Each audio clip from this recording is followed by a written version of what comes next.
Hello and welcome to this week's market update for October 30th of 2017. My name is Adam Straseske and I'm so glad that you're here today. So here are some important disclosures and our agenda. We're going to go through the broad market readings and then of course the operating plan, the current indexes we like and ones that were closed. So let's get right to it. Fair market territory, we are crawling the wall of worry here. The All World ex-USA and the green line, the S&P 500, are greatly outpacing Treasuries, represented by this red dotted line down here. So we're not even close to bear market territory. S&P's a little bit stronger. This closes out on Tuesday. We'll get a final reading for the month of October. So we're interested to see how that closes. If it does close higher, then we will shift our focus to the S&P, the U.S. markets, as opposed to the international markets, which we've been focusing on. As far as correction risk goes, you know, it's higher right now. You can see right here that really all through the month of October, breadth has been decreasing. So basically, less stocks have been participating in this advance of the S&P 500, and more of them been going down. So it's just a warning sign that we could be close to a correction. We'll see if that plays out. But right now, the correction risk is a little bit higher.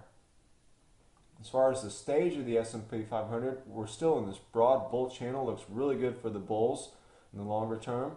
And then on the shorter term, we're in this tight bull channel, which is basically the the second strongest trend that we can be in.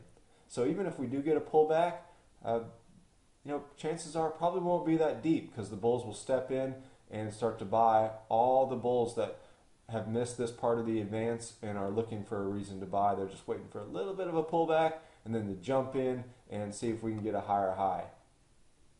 So overall, looks good for the S&P 500. As far as our operating plan goes, we've got preferreds and the All World ex-USA, and our weekly swings are right here, and no scalps. The All World ex-USA index is the monthly trender that we've been focusing on. If it does close below the S&P 500 this week as far as the 12-month momentum, then we will be rotating out. But right now it looks good for it, and so we'll see how it closes on Tuesday according to the actual vehicles that we measure. But down 0.46% for the week, doesn't look bad at all. Still in this tight bull channel, just looks really bullish, just like the S&P 500. As far as Canada goes, down 0.86% for the week. This could be just a little bull flag right here. We'll see if that pulls or if that happens, but we did adjust our stop up right here for right beneath this low. So it looks good for for Canada, although it was a bearish week for it. UK down 0.87% for the week. We've got a second purchase range in here and a stop range in here. Got a lot of room to move around. So bearish week for the UK, but still doesn't look too bad. As far as RTS, the Russian trading system, we sold out of it this week. We closed it and just didn't like the way that was playing out. So we had a purchase price in this range right here and then larger in this range right here. So it wasn't a bad transaction and pretty good. So we're out of this one and we're looking for the next. Japan up almost 2%, 1.96% for the week. We did adjust the stop up here as well, so we've got the second stop that we put in.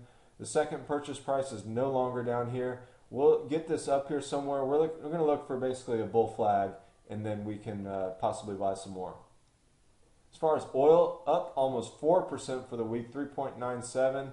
And if it gets back into this trading range right here, down in the very bottom third, then we'll look at getting some more. Right now, it looks pretty good. Might get a breakout to the upside if we do. That could be a good sign, and future higher prices for oil. So bad for gas, but as far as gas prices, but good for oil. U.S. Treasuries down 0.61%. We're at the bottom third of the channel right here, or close to it at least. If we get in there, we're going to look for some sort of buy signal to get some more and build a larger position in it. Australia down almost 2%. Doesn't look too good for Australia right now. You know, we broke out to the upside and then we failed. We've got a second purchase range down in here, and so we'll see if it makes it down there. But hopefully we get a nice reversal to the upside and the bulls really step in and start bidding this higher. So as far as the monthly trender goes, if the S&P 500 closes higher this month at the end of October on Tuesday than the All World X USA, we're going to switch our focus to the U.S. markets.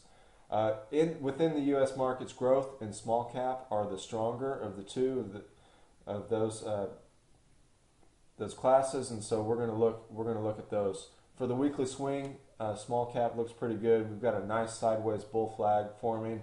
If it gets a higher high, then we'll look at that. So that is it. I hope you have a great week, and we'll talk to you next time.